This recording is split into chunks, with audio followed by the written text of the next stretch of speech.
Dios tiene un nombre y es este que usted ha mencionado esta tarde. Este es el verdadero nombre de Dios. Yod Hei Bad Hei.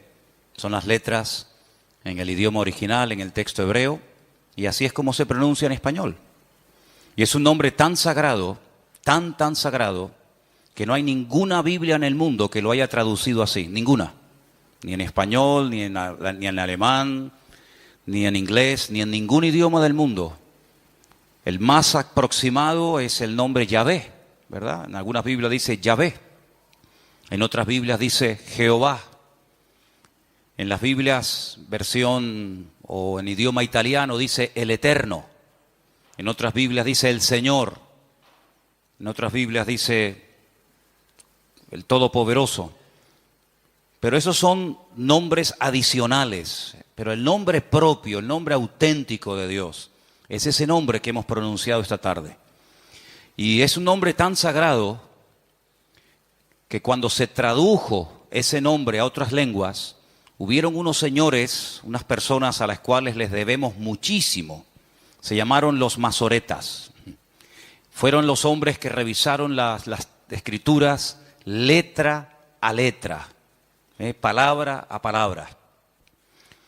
Y ellos fueron los que, como el idioma hebreo se había prácticamente perdido, muy poca gente ya lo hablaba, después de la destrucción del templo de Jerusalén en el año 70, era un idioma que prácticamente ya no se utilizaba. La gente comenzó a hablar el idioma del país al que se fueron a vivir. Los masoretas lo que hicieron es comenzar a ponerle al texto una serie de puntos, de rayas y de símbolos y señales, para que de esa manera la gente, con el paso del tiempo, pudiera volver a leer el texto tal y como se tenía que pronunciar. No hay vocales en hebreo, no existen vocales, todas las letras son consonantes. Pero eso no significa de que no haya palabras que tengan una pronunciación consonante-vocal, consonante-vocal. Y cuando llegaron a ese nombre, cuando llegaron al nombre que hemos cantado esta tarde, esta noche, los masoretas pusieron mal, a propósito, pusieron mal las vocales para que nadie supiera o se tomara la libertad de tomar el nombre de Dios en vano, porque dicho sea de paso, hay un mandamiento en la Biblia que dice: no tomarás el nombre de tu Dios en vano. Y para que la gente no tomara ese nombre a la ligera, ni lo mencionaran para cualquier cuestión, pues le pusieron las vocales del nombre Adonai y de otros, para que la gente no pronunciara el nombre de Dios tal y como era, porque es un nombre sagrado, es un nombre que habla acerca de lo que Dios es, de la esencia de Dios, no de lo que Dios hace, sino de lo que Dios es, ¿vale? Podemos hablar del agua y decimos que el agua calma la sed. Si echamos agua al fuego lo apagamos, y si la hervimos pues se convierte en vapor. Si la misma agua, el mismo elemento lo metemos en un congelador, se hacen cubitos de hielo, se congela, pero no deja de ser agua. Pero realmente la esencia del agua es H2O, es su fórmula química, ¿no? Pues Dios también tiene un nombre, y el nombre de Dios tiene que ver con la existencia. Dios es el ser que le da existencia a todo lo creado. Nosotros no somos seres eternos. Nosotros hemos tenido un principio y tendremos un fin. Nos guste o no, así es. Antes de nosotros estuvieron nuestros padres, antes que ellos estuvieron nuestros abuelos, antes que ellos nuestros bisabuelos, y así sucesivamente. No somos seres eternos, somos seres creados por un creador que nos ha dado la existencia, y Él no recibió la existencia de otro Dios superior a Él. Él no es un Dios inferior que procede de un Dios superior. Él es el único Dios que existe, no hay otro Dios. Hay un solo Dios, dice: y al Señor tu Dios adorarás, y a Él solo servirás. Los dioses de las naciones, la Biblia dice, no son dioses, son imágenes de piedra, de oro, de madera, de plata, de yeso, de plástico, lo que usted quiera, pero no son dioses. Han sido creados, han sido diseñados por las manos de los seres humanos, no se crearon a sí mismos. Y la Biblia dice que pueden tener forma de varón o forma de mujer, tienen ojos, pero no ven, no sirven para nada los ojos que tienen. La boca que tienen no sirve para nada, es simplemente algo que les decora, pero no sirve para hablar. Los oídos que tienen no oyen, las manos que tienen no palpan, los pies que tienen no caminan. Salmo 115 dice que todos los adoradores de ídolos, de imágenes de talla, dice que serán confundidos y serán personas que terminarán perdiendo la sensibilidad espiritual, terminarán perdiendo la realidad de que hay un solo Dios que oye, que habla, que toca y que quiere bendecir nuestras vidas en nuestras circunstancias y en nuestras situaciones actuales. ¿Cuántos dicen amén? Ese es nuestro Dios y a Él adoramos. Dios el Padre decidió en su soberanía un día venir a este mundo. Y dice la Biblia, y vimos su gloria y habitó entre nosotros. El Verbo se hizo carne y habitó entre nosotros y vimos su gloria. Gloria como del unigénito del Padre. Y vimos en la figura, vimos en la persona de Jesucristo la imagen de Dios. Y dice la Biblia que en una ocasión un discípulo le preguntó, Señor, o mejor dicho, le pidió, muéstranos al Padre y nos basta. Y el Señor Jesucristo le dijo, Felipe, tanto tiempo hace que estoy con vosotros y aún no habéis entendido que el que me ha visto a mí, ha visto al Padre. ¿Cómo me estás pidiendo que te muestre al Padre? Si el que me ha visto a mí, ha visto al Padre. Pero Dios no vino en forma de Dios. Dios vino en forma de hombre, de ser humano, y habitó entre nosotros.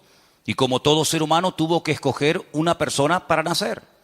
Como tú y yo hemos tenido una madre, y Él escogió una madre, escogió a una mujer, y lo parió, dio a luz al Mesías, y nació en un pequeño pueblo que todavía se puede visitar, se llama Betlehem, Belén, que significa la casa del pan, y allí nació. Y cuando era muy pequeño, la Biblia dice que su padre, José, recibió una revelación, una orden de parte de Dios de que tenía que huir al extranjero porque el rey de turno, el rey Herodes, uno de los tantos Herodes que hubo, quería matarlo, quería destruirlo. Entonces él toma al niño, toma a la madre y se van al extranjero, concretamente al país de Egipto, que en la Biblia se pronuncia Mitzraim.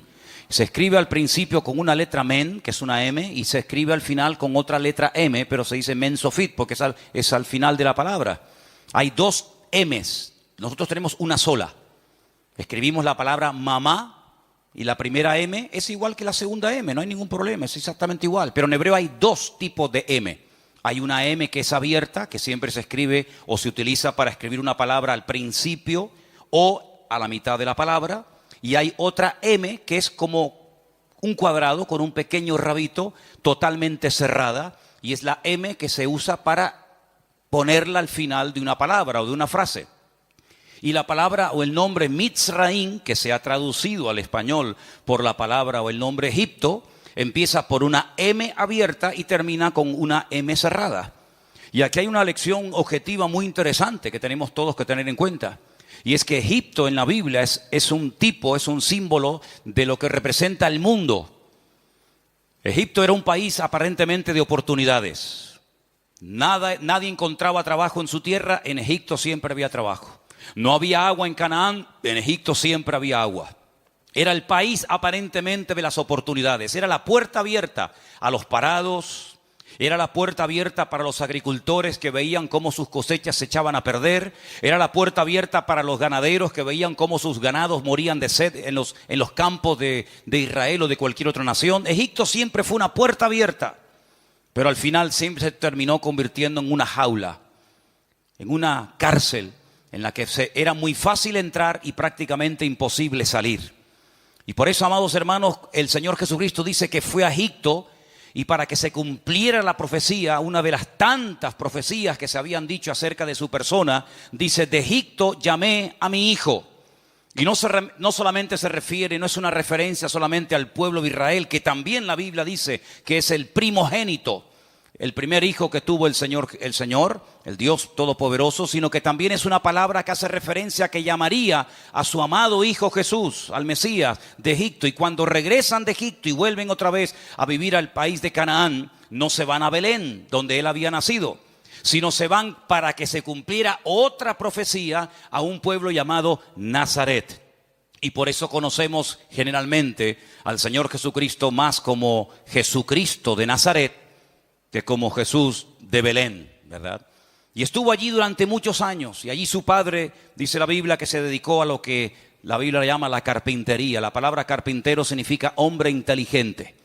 Los carpinteros no solamente trabajaban la madera, sino que utilizaban la piedra. Muchas muchas de las cosas que se utilizaban, los pesebres para que bebieran los animales, mesas, sillas, estanterías, se hacían de piedra. Así que no solamente se trabajaba en la madera, sino que José, el padre de Jesús, el marido de María, se dedicaba también a trabajar la piedra. Y por eso se le conoce a Jesús como Jesús de Nazaret, el hijo del carpintero, ¿verdad? Y dice la Biblia que cuando tuvo 30 años, cuando cumplió 30 años, probablemente ya José había muerto, él comienza su ministerio. Y su ministerio fue un ministerio muy corto, solamente 3 años, de los 30 hasta los 33. Se fue al norte, se fue a una provincia que se llama Galilea, Galilea de los gentiles, y allí comenzó a llamar, porque así era la costumbre y así es la costumbre, que el discípulo no es el que elige al maestro, sino el maestro el que elige al discípulo, ¿verdad? Hoy en día decimos, ¿dónde va a estudiar nuestro hijo? ¿En la Universidad de Salamanca, la Universidad de Santiago de Compostela, la Universidad de Harvard, la Universidad de La Laguna? Y uno elige, ¿verdad?, el tipo de carrera o los maestros. En aquellos tiempos no era así. El que quería servir a Dios, el que quería estudiar la palabra de Dios, tenía que esperar que un maestro se fijara en él. Y no era fácil que un maestro se fijara en cualquier persona. Nadie iba a ir a Galilea a llamar a pescadores para que se convirtieran en discípulos, nada más y nada menos que del Señor Jesucristo. Nadie iba a ir a Galilea. Los judíos del sur de Jerusalén, donde estaban digamos los sacerdotes, los levitas, jamás iban a ir a Galilea a llamar a pescadores para que se pusieran a estudiar la palabra de Dios. Pero el Señor Jesucristo llamó a pescadores y se rodeó en un principio de 70 discípulos. Luego el grupo se fue reduciendo y quedó en 12. Y de esos 12 sabemos que incluso uno se quitó la vida, uno se ahorcó, Judas Iscariote.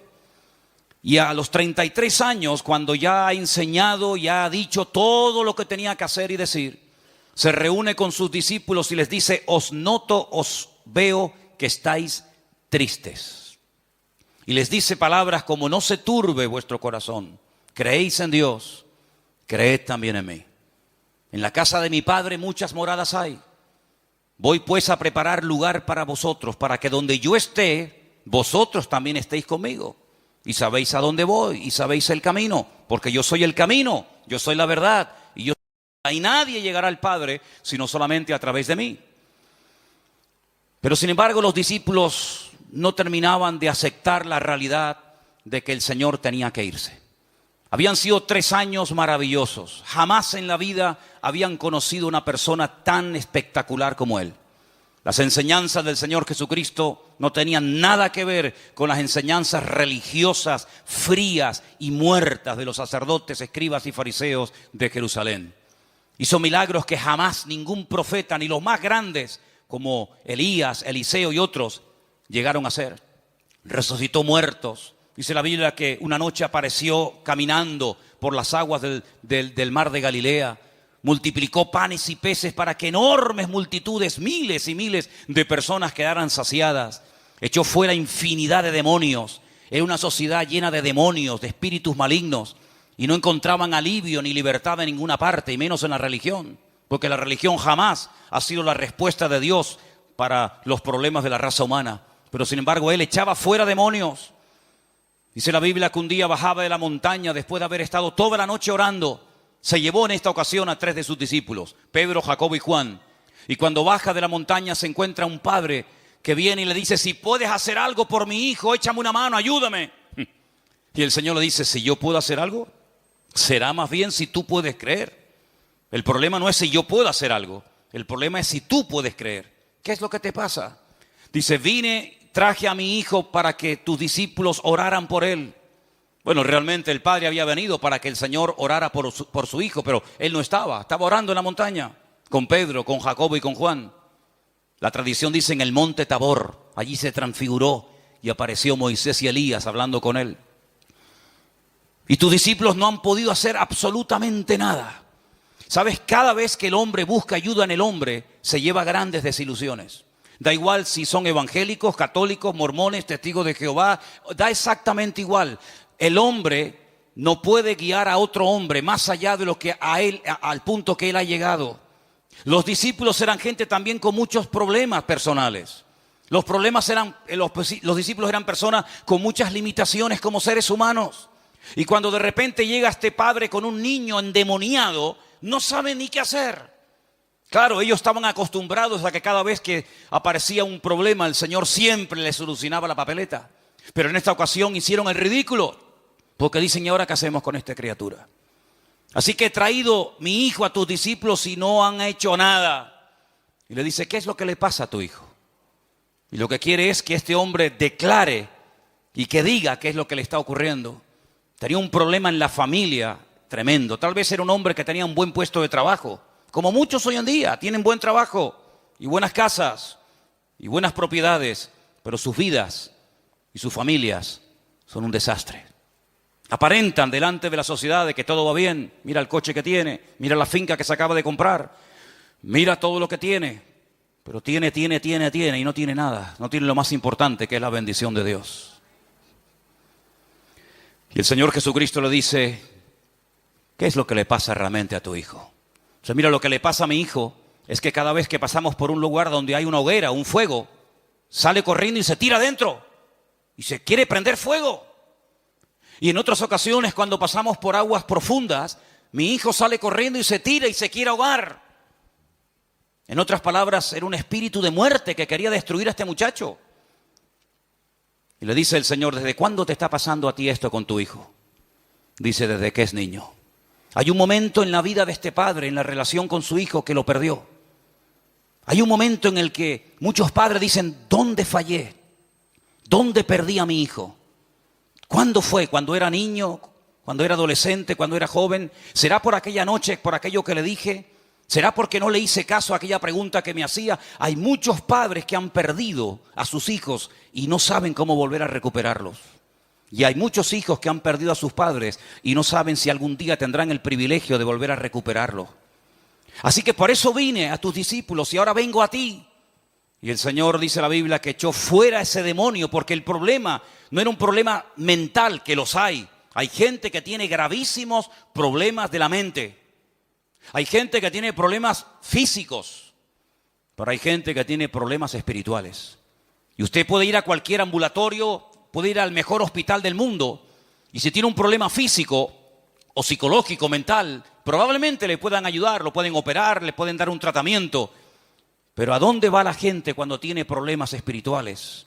¿A dónde va la gente cuando oye sombras y ruidos y no puede dormir y está agobiado y estresado? ¿A dónde va la gente cuando tiene problemas espirituales? Astrólogos, magos, curanderos, adivinos, y son capaces de pagar, y en algunos casos grandes sumas de dinero. Es tan grande su problema, su desesperación, que son capaces de hacer colas y de viajar incluso a otros países y de hacer barbaridades con tal de obtener respuesta a sus problemas. Y no consiguen nada. Son más ataduras y más ataduras y más esclavitud todavía. Pero lo que no hizo ni la religión, ni los brujos, ni nada ni nadie, el Señor Jesucristo lo hizo así, en décimas de segundo, y el niño fue totalmente libre. Y allí estaban los discípulos, y cuando miraban cómo hacía los milagros, cuando miraban cómo trataba a la gente, cuando le hacían preguntas difíciles, cuando venían a presionarlo y a pillarlo en un fallo, y cuando venían a hacerles las famosas preguntas, ¿tú qué opinas? ¿Es lícito dar tributo a los romanos o no? ¿Qué hacemos? ¿Nos rebelamos o los apoyamos? El Señor siempre tenía una respuesta que los dejaba con la boca abierta. Hemos sorprendido a esta mujer en el mismo acto de adulterio y nuestra ley dice, nuestra tradición dice que hay que matarlas a pedradas. ¿Tú qué dices?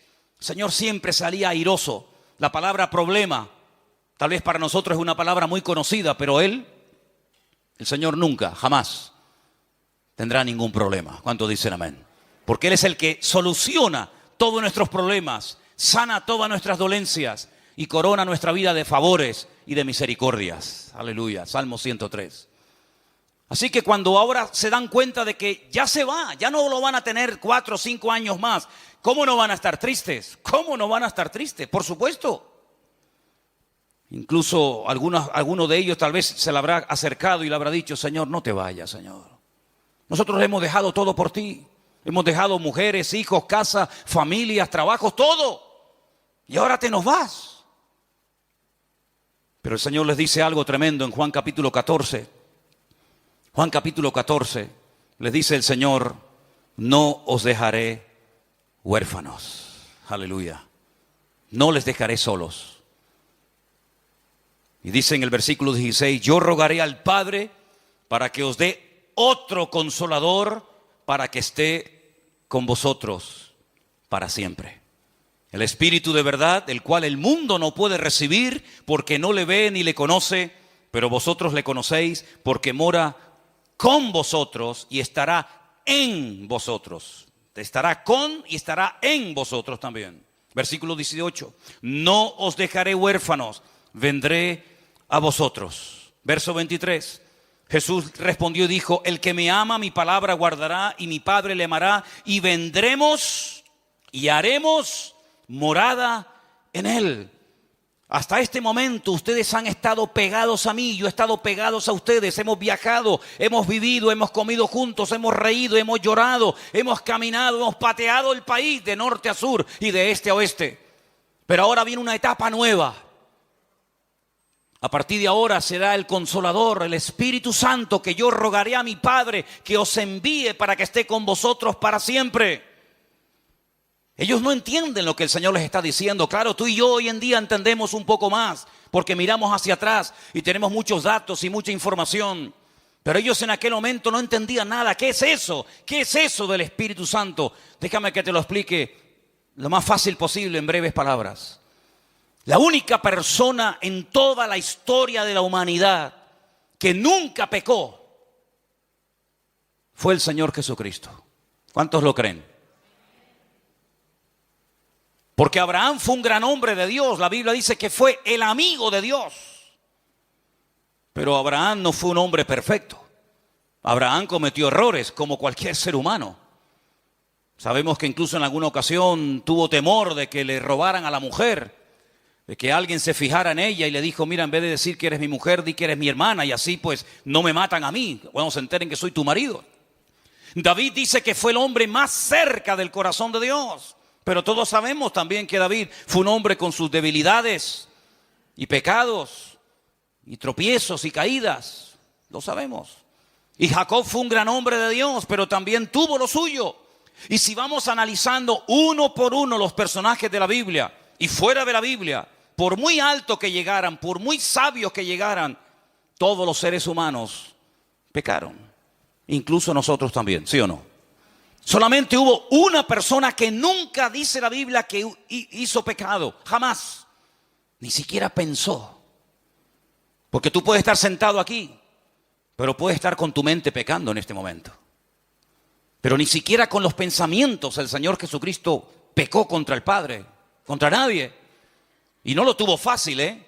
No te creas que a donde iba le aplaudían y le ponían la alfombra roja y todo el mundo salía a recibirlo. En algunas ocasiones sí. Pero en la mayoría de los casos no era así. Dice la Biblia que un día fue al pueblo donde él se había criado. ¿Cuál fue el pueblo que él se había criado? Te lo dije hace un rato, Nazaret. Dice que entró a la sinagoga conforme a su costumbre, leyó la Escritura. Y dice la palabra de Dios que cuando salió de la sinagoga lo querían tirar de las montañas abajo, lo querían matar. Sus paisanos, lo que conocían de toda la vida. Así que no tuvo fácil su vida el Señor Jesucristo. Siempre tratando de encontrar el fallo, de desprestigiarlo, de desacreditarlo. Pero nunca pecó. Le maldijeron, le llamaron loco, le llamaron endemoniado, le dijeron todo tipo de barbaridades, insultos habidos y por haber. Pero nunca respondió mal, nunca pensó mal, nunca cometió ningún pecado. Y uno dice, pero ¿cómo pudo haber estado toda la vida, 33 años sin pecar? Si a veces ni siquiera un día somos capaces de estar sin pecar. ¿Cómo pudo él vivir una vida tan victoriosa, de tanta santidad, de tanto orden? Un ejemplo en todo. Fue un ejemplo para los solteros, para los casados. Fue un ejemplo para los que creían, para los que no creían, para sus discípulos. Un ejemplo para todos. Había, entre comillas, un secreto. Y sin eso, sin ese elemento, hubiera sido totalmente imposible que él pudiera vivir una vida victoriosa desde que se levantaba hasta que se acostaba. Y es que el día que fue bautizado, ¿te acuerdas? En el río Jordán. Dice la Biblia que mientras era bautizado, el Padre abrió la boca y dijo desde el cielo: este es mi Hijo amado, en el cual deposito toda mi confianza, en el cual deposito toda mi apoyo, toda mi complacencia. Óiganlo a Él, óiganlo a Él. En ese momento vino como una paloma. El Espíritu de Dios se posó sobre él y toda la vida el Señor Jesucristo la vivió con una unción, con un respaldo del Padre espectacular. Y no venció a la carne, como hemos hablado en las últimas semanas, porque era Dios. Claro, era Dios, es normal. No. Venció a la carne, las tentaciones, con el poder que moraba en él. Y el poder que moraba en él y lo capacitó para hacer los milagros que hacía y para vivir una vida sobrenatural permanentemente era el poder del Espíritu de Dios que moraba en él. ¿Cuántos dicen amén? Y cuando tú lees Romanos capítulo 8, dice el apóstol Pablo con unas palabras tremendas, que el mismo Espíritu, escucha bien esto, no algo inferior, de menos categoría o poder, sino que el mismo Espíritu que moró, que vivió en Cristo durante toda su vida, que fue lo que lo mantuvo en santidad, en victoria y en bendición, ese mismo Espíritu es el que ahora el Padre ha enviado a nuestros corazones para que esté con nosotros para siempre. Y así como Él pudo vencer a las tentaciones, nosotros con el Espíritu Santo del Señor también podremos vencer a todas y a cada una de las tentaciones que se nos presenten a lo largo de la vida.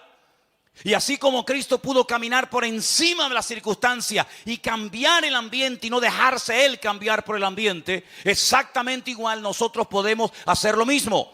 Por eso ahora tenemos que recurrir a ese texto y aplicarlo, interiorizarlo en nuestra vida. Sed llenos del Espíritu Santo de Dios.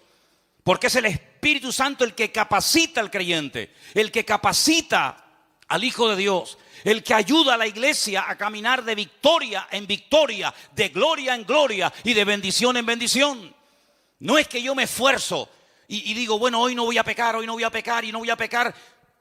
No es con fuerza de voluntad. Hay un texto que ustedes conocen perfectamente que dice, no es con espada, no es con ejércitos. En otras palabras, no es con fuerza de voluntad, sino es con mi Santo Espíritu, dice el Señor. ¿Cuántos dicen amén? Usted quiere vivir una vida en la carne diciendo no voy a pecar y no voy a hacer nada malo. Inténtalo. No vas a llegar ni de aquí a la esquina, querido. Ni de aquí a la esquina vas a llegar. Porque el mismo Señor Jesucristo dice que la carne es débil. Y por eso es una barbaridad cuando alguien dice yo soy bueno. Cuando dice la Escritura que no hay nadie bueno, sino solamente Dios. Porque todos de una manera u otra, más visible o menos visibles, todos hemos pecado. Y por eso todos estamos destituidos de la gloria de Dios. Y en estos tiempos en los que estamos viviendo, en los que se ha cumplido esa profecía que estuvo durante siglos como dormida, pero que ya nosotros cuando la mencionamos no nos quedamos con la boca abierta diciendo no entiendo lo que este hombre quiere decir, sino que entendemos perfectamente lo que quiero decir. Esa palabra profética que era para los últimos tiempos, que decía que en los últimos tiempos, cuidado creyentes, hijos de Dios, prepárense porque a lo malo lo presentarán como bueno y a lo bueno lo presentarán como malo. ¿A qué les suena la música? ¿A qué no dicen así? ¿Lo malo de antes es bueno hoy en día? Ah, pues no me he dado cuenta. Pues no sé en qué planeta vives tú. Porque hace poco denunciaron a una madre por darle el pecho en un parque a un hijo. Porque era una especie de escándalo, ¿no? Sin embargo, ese mismo día, en el mismo parque, 2 hombres estaban besando y cualquiera dice algo sobre eso porque enseguida te llaman a la policía y te denuncian. Entonces somos muy abiertos para muchas cosas y tremendamente cerrados para otras. Es muy interesante notar que cosas que antaño estaban mal vistas, que un hijo interrumpiera a un padre y a una madre en una conversación, ¿de cuándo a dónde? Si antiguamente, simplemente con que te mirara el viejo, simplemente con que te mirara, te estaba transmitiendo telepáticamente un mensaje tan claro que no hacía falta ni que te abriera la boca. Nos decían cuando íbamos de visita a alguna casa, a la casa de la tía o a la casa de alguna vecina, no toques nada, no te muevas de al lado mío. Compórtate que te meto un leñazo que te dejo seco en el sitio. Y el niño entendía la palabra sin necesidad de hacer un examen teológico, ni hermenéutico, ni vaina parecida. Sin embargo, hoy en día, los niños le dicen a los padres, no, mamá, no es así, que no, papá, que te calles, que tú no sabes nada. En nuestra época, decirle yo a mi padre que tú no sabes nada, papá, que tú no te enteras, te daba un sopapo que ibas dando vueltas. Yo no sé si es amén o no amén, pero yo digo lo que era. Ibas dando vueltas así hasta que llegabas a la punta de Teno. Y allí estaba tu madre que te daba otra y te volvía a traer para acá, para Santa Cruz. Cuando yo venía del colegio le decía, papá, me pegó, el profesor me pegó. Y mi padre me hacía, ¡pum! Algo habrás hecho. Cualquiera se atrevía a decirle al padre que te había pegado el maestro en el colegio, porque encima cobraba doble. Hoy en día, que tocaron a mi niño, que le dijeron a mi niña que no podía hablar con el móvil en clase, pero ¿qué se ha creído ese maestro? Y ahí se va la madre, la abuela, la prima, el cuñado, el sobrino, el vergante del matado del barrio que no da un palo al agua, por ahí también se va como punto de apoyo, y entonces amenazan al maestro, como usted toca a mi hijo, le reviento la cabeza, le quemo las 4 ruedas del coche. Y así están los maestros con depresión, están asustados. ¿Qué te parece, amigo? No, pero eso no pasa en Canarias. Pues no sé dónde tú vives entonces, querido. No sé dónde tú vives. Así es. A lo malo lo presentarían como bueno y a lo malo como bueno. Lo dulce como salado y lo salado como dulce. Y ese es el mundo en el que vivimos. Mundo al revés. El mundo está patas arriba y al revés. A veces uno hasta se tiene que sentir mal por querer llevar una vida moral y por querer llevar una vida recta. Eres tú el bicho raro en vez de aquel que ya ha perdido toda la vergüenza y toda la decencia. No hace falta hoy en día vivir una vida llena del Espíritu de Dios. Hoy en día más que nunca, querido. Más que nunca. Donde hoy en día hablar de sexo, ponte a hablar con un niño de 13, 14, 15 años y dile, mira hijo, ven, te voy a explicar. Ándate con ojo a ver si no te va a explicar él a ti alguna cosa que tú no sabes. Vas a explicar tú. Ese es el mundo en el que vivimos. Y por eso dice la palabra de Dios que necesitamos más que nunca estar cerca del Señor, para no dejarnos contagiar por el ambiente y que nos atrape la atmósfera, sino que nosotros podamos mantenernos firmes y decir, lo siento mucho, ustedes dirán que es blanco, pero toda la vida esto ha sido negro, y al Señor tu Dios adorarás y a Él solo servirás, dice la palabra. Y dice la Biblia que los hijos tienen que honrar y obedecer a sus padres, y no los padres obedecer a los hijos. Esto es lo que enseña la Biblia y esto es lo que dice la palabra. En el capítulo 14, verso 26, dice el Consolador, el Espíritu Santo, a quien el Padre enviará en mi nombre, Él os enseñará todas las cosas y os recordará todo lo que yo os he dicho. El Espíritu Santo nos consuela, nos anima, nos fortalece y dice aquí, nos enseñará y nos recordará todo lo que yo os he dicho.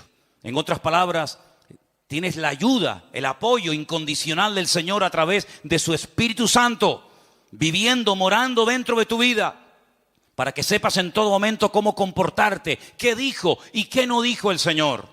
Y el Señor te puede dar memoria y te puede dar capacidad para recordar todo lo que tienes que recordar, y también te va a ayudar para que olvides ya de una vez por todas lo que ya hace muchos años tenías que haber olvidado. Porque a veces tenemos la mente tan envenenada y tan deteriorada que nos acordamos de lo malo en vez de acordarnos de lo que nos tenemos que acordar. Y el Señor, una de las cosas que quiere hacer es poner en orden nuestro espíritu, nuestra alma y nuestro cuerpo. Porque todo nuestro ser tiene que estar ordenado para la gloria del Señor.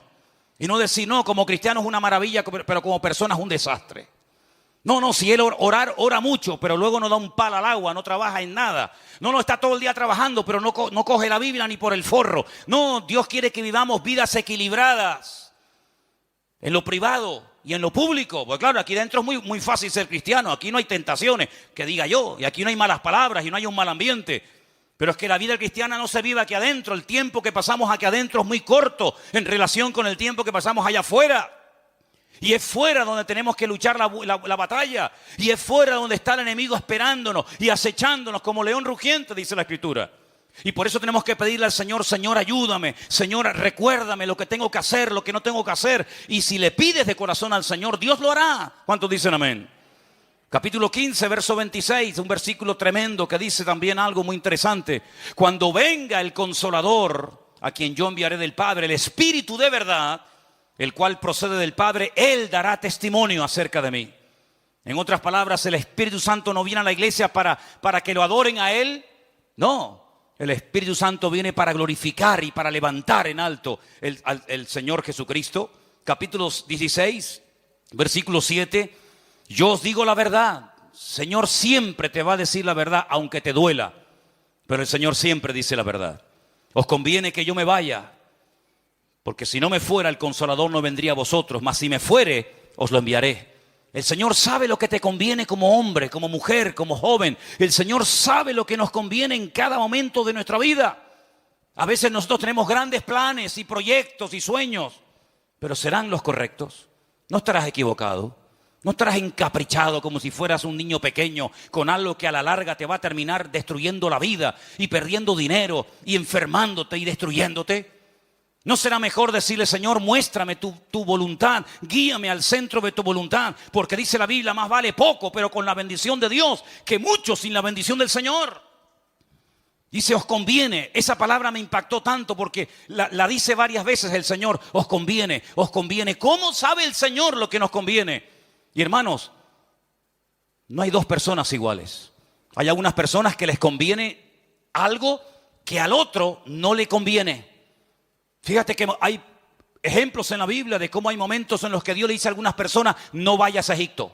Por ejemplo, a Isaac, ¿se acuerdan? Lo dijimos el jueves: no vayas a Egipto. Pero sin embargo a Jacob le dice: vete a Egipto, no tengas miedo, yo voy contigo. Lo que le conviene a uno no le conviene a otro. Y aquí vemos que Dios es un Dios personal. Un Dios que quiere tener relación personal contigo. Porque a lo mejor lo que a ti te beneficia, a otro le perjudica. Y uno al Señor le dirá: no, tú por aquí. Y a otro le dirá: tú por allá. Y tú no tienes que seguir ni imitar a nadie. Tú tienes que seguir solamente las instrucciones que te da el Señor. Y por eso dice el Señor: os conviene que yo me vaya, porque cuando venga el Espíritu Santo, el Consolador, el Espíritu de verdad, Él os va a guiar a la verdad. Versículo 13. Cuando venga el Espíritu de verdad, Él os guiará a toda la verdad. ¿Qué dice aquí arriba? Léalo conmigo. Conoceréis la verdad y la verdad os hará libres. ¿Quién dijo eso?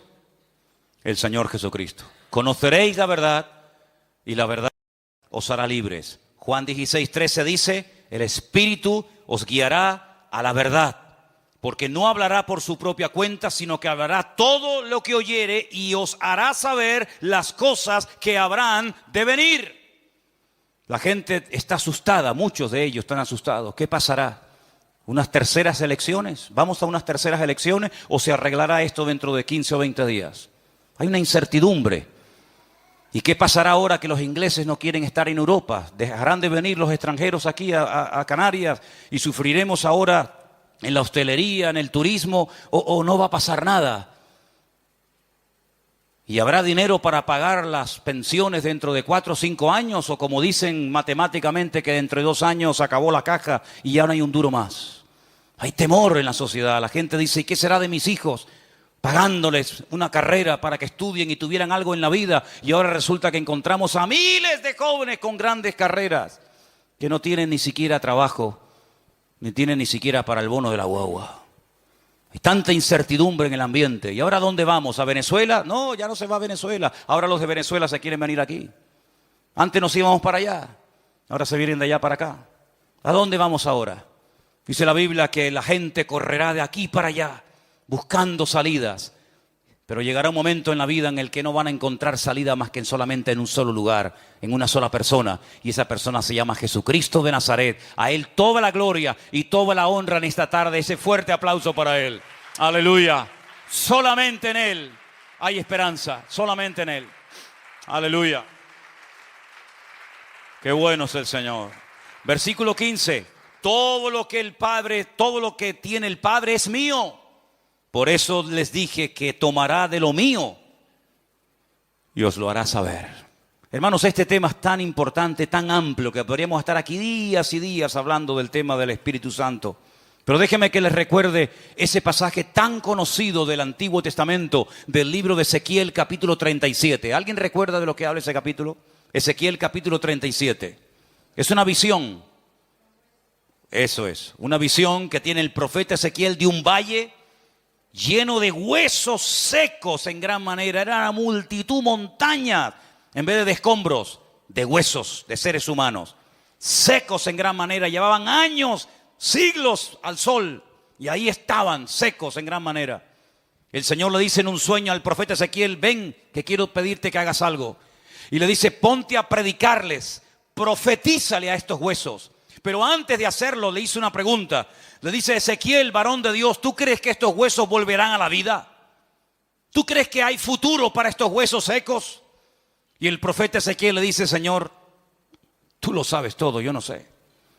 Pero si tú me mandas, si tú me pides que les predique, si tú me ordenas que les profetice, yo lo hago, aunque no lo entienda. Aunque sea una locura, un disparate y alguna gente se ría de mí, si es lo que tú quieres, yo lo hago. Y dice que se puso a predicarles. No sé qué les dijo. Se puso a profetizarles a los huesos secos. Y de repente comenzaron a juntarse uno con otro, y uno con otro, y uno con otro. Y dice la Biblia que comenzaron como a formarse esqueletos. Y el profeta Ezequiel oyó un ruido y dijo: ¿pero esto qué es? Y comenzaron a ponerse de pie como si fueran esqueletos. Pero dice que no había vida en ellos. Había piel, había tendones, había huesos, pero no había vida en ellos. Y le dice el Señor al profeta Ezequiel: dile que el Espíritu entre en esos huesos.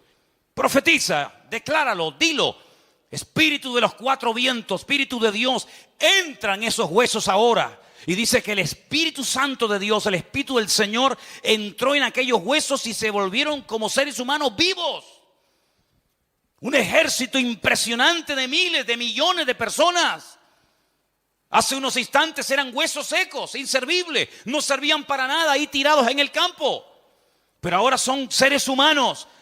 Y el Señor vuelve a preguntarles algo y le dice: ¿sabes quiénes son estos huesos secos? ¿Sabes esta palabra, esta visión, de quién se trata? Dice: no, Señor, no tengo ni idea. Dice: esto es lo que yo haré en los postreros días. En los últimos tiempos haré esto en la casa de Israel. Un pueblo que hasta hace 60 años no existía. Un pueblo errante por todas las naciones de la tierra. Un pueblo que lo perseguían, lo masacraban en todas partes donde iban. No tenían futuro, no tenían tierra, no tenían bandera, no tenían himno, no tenían nada ni donde caerse muertos. Estudien este tema y se van a dar cuenta de que los echaban de todas partes. Dice: pero yo los reuniré de los cuatro vientos de la tierra, soplaré en ellos y se volverán a levantar, y los reuniré de todas las naciones de la tierra, y los traeré, yo otra vez los traeré a la tierra de sus antepasados, y nunca más nadie podrá sacarlos de allí. Y le habla de una restauración nacional. Le habla de una palabra profética para los últimos tiempos que Ezequiel ni entendía ni la vio nunca cumplida. Pero gracias al Señor sabemos que la palabra siempre es verdad. Porque la palabra no es medias verdades y medias mentiras, sino que es verdad desde la primera palabra hasta la última. Y vimos como en un día, cosa que jamás en la historia ha ocurrido. En 1948, en mayo, más concretamente, en un día se levantaron aquellos huesos secos, aquel pueblo, aquella nación que estaba esparcida por toda la tierra, y se levantaron y se constituyeron nación. Y dice el Señor que los restauraría como nación, pero también derramaría de su espíritu y los restauraría espiritualmente. Ahí ven ustedes un cuadro objetivo, ahí pueden ustedes entender qué es lo que hace el Espíritu de Dios en una familia, en un matrimonio, en una vida cuando está seca, cuando está sin presente y sin futuro, cuando no tiene absolutamente nada en esta vida que ofrecer ni que compartir a nadie. Pero lo que es imposible para la justicia, lo que es imposible para la medicina, lo que es imposible para la filosofía o la psicología, es posible para Dios, y lo que Dios hace es cambiar las vidas. Levantarnos del polvo de la muerte, poner nuestros pies sobre la roca. Y dice la Biblia que entra dentro de nosotros con su Espíritu Santo para darnos vida, y para darnos vida en abundancia. ¿Cuántos dicen amén en esta tarde? Eso es lo que el Señor quiere hacer en nuestras vidas. Levantarnos y cambiarnos la vida. Aleluya. Fuertes aplausos al Señor, mi hermano. Amén. La gloria sea para mi Señor. Bendito sea tu nombre, Dios. Y quiero terminar leyendo algo. Hemos leído esta tarde una porción en Primera de Pedro, ¿verdad? O en Segunda de Pedro, tú habías leído. En Primera de Pedro, capítulo 1, verso 10. Sí, pero yo voy ahora a Primera de Pedro, capítulo 1, verso 10. Dice así la palabra, escuche bien esto. Los profetas, les acabo de hablar de Ezequiel, hay muchos, pero le acabo de hablar uno solo. Los profetas que profetizaron de la gracia destinada a vosotros, inquirieron y diligentemente indagaron acerca de esta salvación, escudriñando qué persona, qué tiempo indicaba el Espíritu de Cristo que estaba en ellos, el cual anunciaba de antemano los sufrimientos de Cristo y las glorias que vendrían tras ellos. A estos se les reveló, escuche bien, que no para sí mismos, sino para nosotros, administraban las cosas que ahora os son anunciadas por los que han predicado el Evangelio por el Espíritu Santo enviado del cielo, cosas en las cuales anhelan mirar los ángeles. Isaías, Jeremías, Ezequiel, Daniel, Ageo, Sofonías, Malaquías, Zacarías, etcétera, etcétera, etcétera. Hombres de Dios que oraban, que escudriñaban las escrituras, que buscaban por un lado, buscaban por otro. ¿Y cómo será esto de la salvación? ¿Y cómo será esto de la venida del Mesías? ¿Y en qué momento nacerá? ¿Y qué persona será? ¿Y dónde nacerá? ¿Y cómo vivirá? Y tantas preguntas, ¿verdad? Y dice la Biblia que el Espíritu de Dios que estaba en ellos les iba mostrando el camino hasta que uno dijo milagrosamente, el Mesías cuando venga nacerá en Belén de Judea. No nacerá en cualquier lugar, sino que solamente puede nacer en Belén de Judea. Así lo dijo el profeta Miqueas. Y Miqueas escribió eso y se murió y nunca lo vio.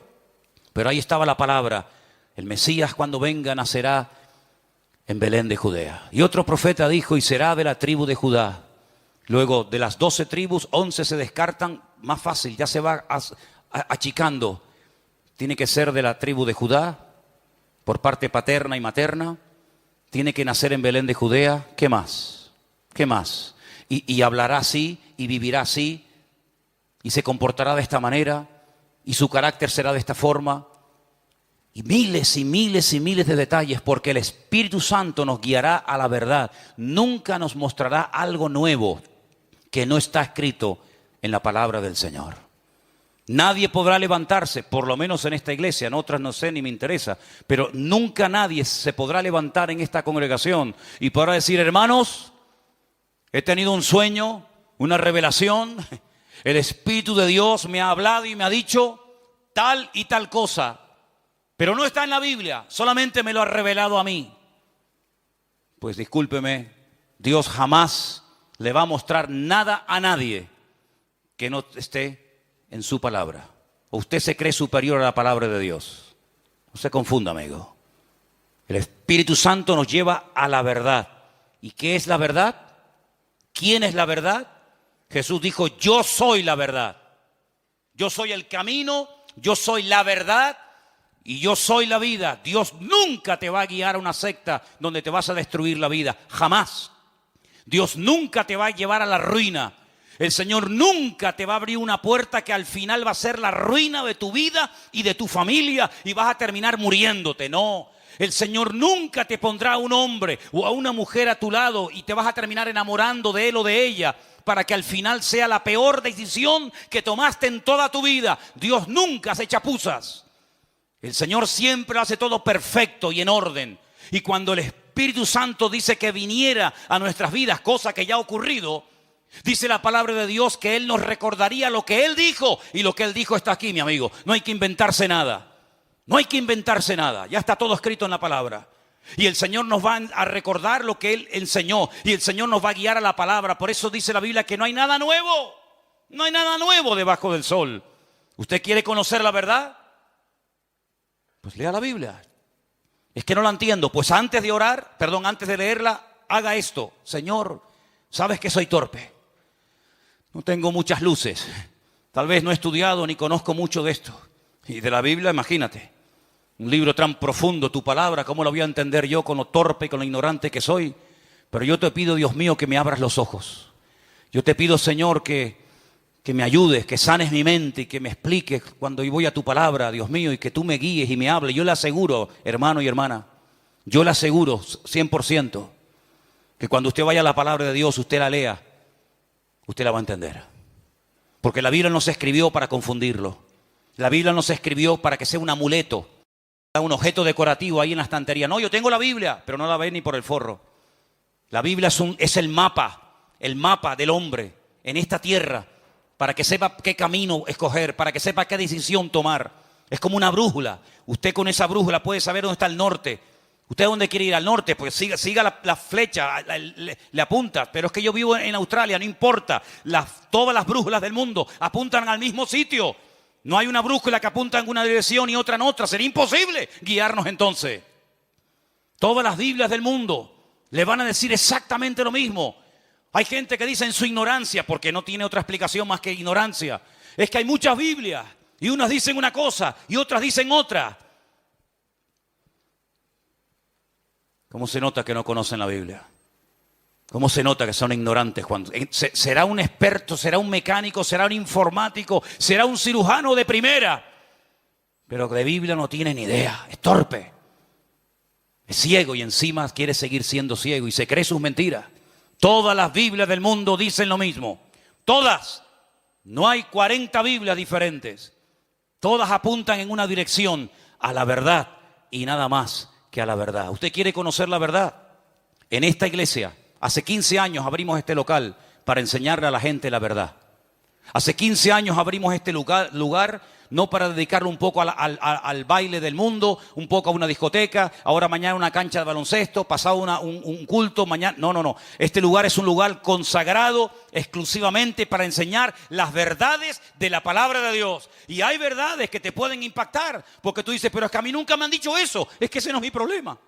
Es que yo creía otra cosa. Puede ser que usted creyera otra cosa, pero ¿quién tiene que amoldarse a quién? ¿Dios a usted? ¿O usted amoldarse y seguir al Señor?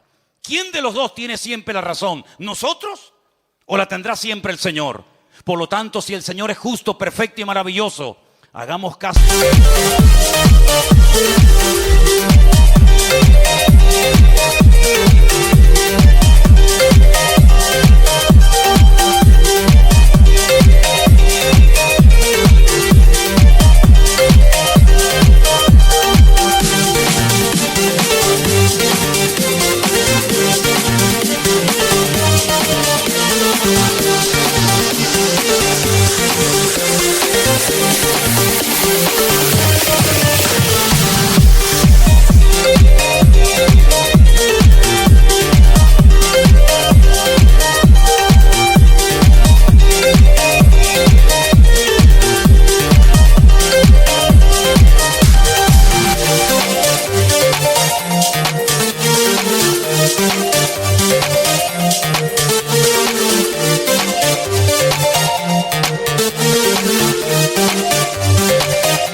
Al Señor, ahora que tenemos su Espíritu Santo, ahora que gloria a Dios tenemos toda la Biblia en la mano. ¿Saben cuántos cristianos, cuántos millones de hermanos nuestros murieron y nunca pudieron tener toda la palabra de Dios en la mano? Hermano, esto es un honor, es un privilegio. Si usted supiera cómo se jugó la vida la gente para que a España llegaran ejemplares de la Biblia, es algo increíble cómo la gente se jugaba la vida metiendo en barricas de vino Biblias, haciéndolas pasar por los Pirineos para que pudieran llegar a las personas. Y gloria a Dios, hoy en día tenemos.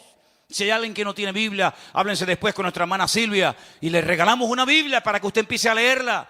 Y usted se va a dar cuenta de tantas cosas. Dios mío, ¿cómo no me enseñaron esto? ¿Y cómo no me enseñaron esto, aquello? ¿Y cómo no me enseñaron? Hermano, quiero terminar diciendo algo. Cuando yo fui la primera vez en mi vida a una iglesia como esta, mucho más pequeña, pequeñita, éramos allí 12, 15 personas como mucho. Calle Galileo, Las Palmas de Gran Canaria, cerca del Paseo de las Canteras, si alguien sabe dónde estoy hablando. Me regalaron una Biblia. No sabía ni por dónde empezar. No tenía ni idea lo que era una Biblia. Me la llevo a mi casa, era más pequeña. Este es el calibre, un calibre grande que tengo. Pero aquella era más pequeña. Llego a mi casa y hago así.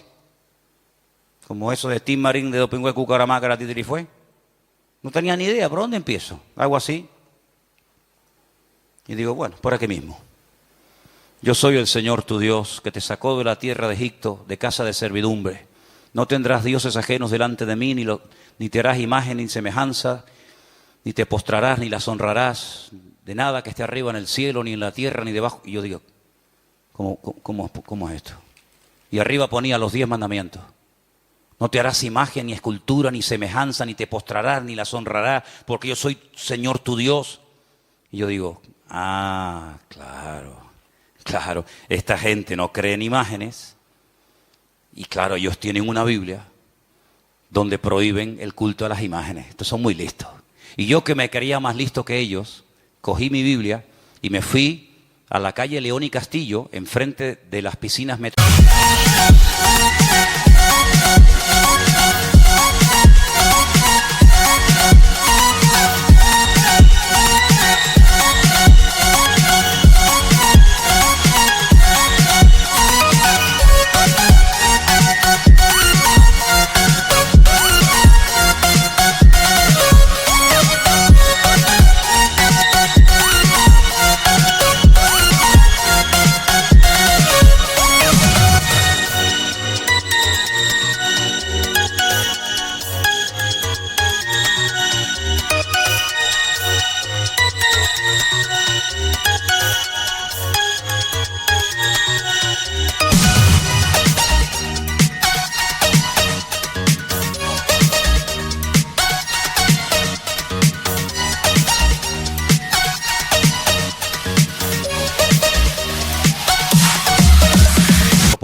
¿Alguien es de Las Palmas aquí? Enfrente del Metropol estaba y está los salesianos, ¿sí o no? Yo estudié siempre en los salesianos hasta que me echaron. Sí, ¿qué quiere que le diga? Y entonces había un cura que ha sido una de las personas más buenas que he conocido en esta vida. Conocí muchos que eran ruines, malos como tizones, pero aquel era un santo, don Gilberto. Y llegué y le dije, don Gilberto, el domingo estuve en una iglesia evangélica y me regalaron esta gente una Biblia y mire lo que leí aquí. Y le leí los 10 mandamientos. Y yo, que me sabía los 10 mandamientos de memoria, porque claro, amigos, 5 misas diarias, monaguillo en el coro, ¿cómo no me voy a saber aquello? Hasta el día de hoy te lo digo de memoria si quieres. En el catecismo no dice esto. En el catecismo dice el primer mandamiento: amarás a Dios sobre todas las cosas y a tu prójimo como a ti mismo. ¿Por qué no dice en el catecismo los 10 mandamientos de la Biblia? ¿Será que esta Biblia es diferente a la nuestra? Me pone así la mano en la cabeza, yo pensé que me iba a dar un capón. Me dieron tantos, digo, otro más. Miraba así para los lados este hombre y decía, Manolo, ven. Me llevó a un rincón y me dice, si algún día en tu vida te encuentras en una encrucijada en la que no sabes a quién obedecer, a Dios o a los hombres, quédate siempre con la palabra de Dios. Le tomé la palabra a don Gilberto hasta el día de hoy. Me quedé con la palabra de Dios y empecé a leer, y venga a leer, y venga a leer, y venga a leer, y se me empezaron a caer como al apóstol Pablo, escamas de los ojos. Se me cayeron hasta, no digo hasta los dientes, porque todos los que tengo son míos, pero se me cayeron todas las ideas y tradiciones, y yo digo, Dios mío, tantos años en las tinieblas, pero no por culpa tuya, Señor, por culpa mía, que no leía el mapa, sino que lo que me decían los hombres, decía, esto es, esto será. Pero cuando llegué a la palabra de Dios me di cuenta de que la palabra de Dios es la que tiene la verdad en todo. Y por eso, si alguien aquí esta tarde está buscando la verdad no somos nosotros los cristianos evangélicos, no. La verdad se llama Jesucristo. Si usted dice, bueno, a mí esta iglesia no me gusta otra, no hay ningún problema, vaya usted a otra, Dios le bendiga. Mira, hasta hace un ratito estaba por aquí la esposa, no sé si seguirá por ahí, la esposa del pastor Samuel, que tiene una iglesia por aquí, por el Parque de la Granja. Usted quiere ir allí, le gusta más aquella, vaya donde usted quiera. Pero si aquí no estamos detrás de la gente para que usted se apunte aquí. No, usted vaya donde quiera. Pero si usted busca palabra de Dios, si usted busca la verdad, aquí está el Señor Jesucristo con nosotros. Cierra tus ojos ahí donde estás, mi hermano y amigo. Pídele al Señor que te guíe. Pídele al Señor que te muestre el camino.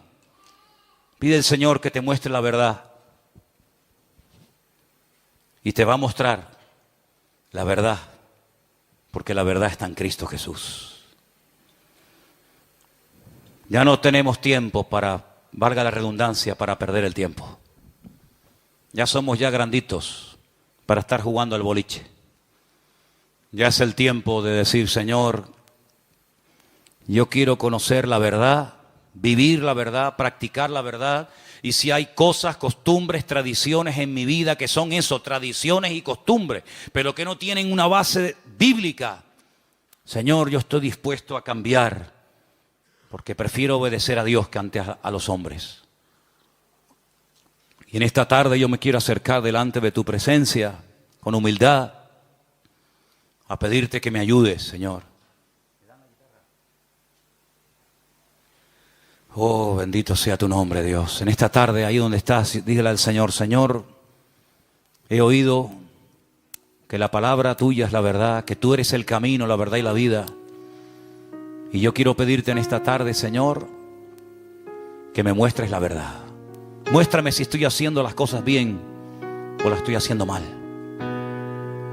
Muéstrame, Señor, si el camino por el que voy es el correcto o estoy equivocado completamente. Te pido perdón, Señor, porque a veces he creído que soy más listo y más sabio que nadie. Y a veces es todo lo contrario, Dios mío.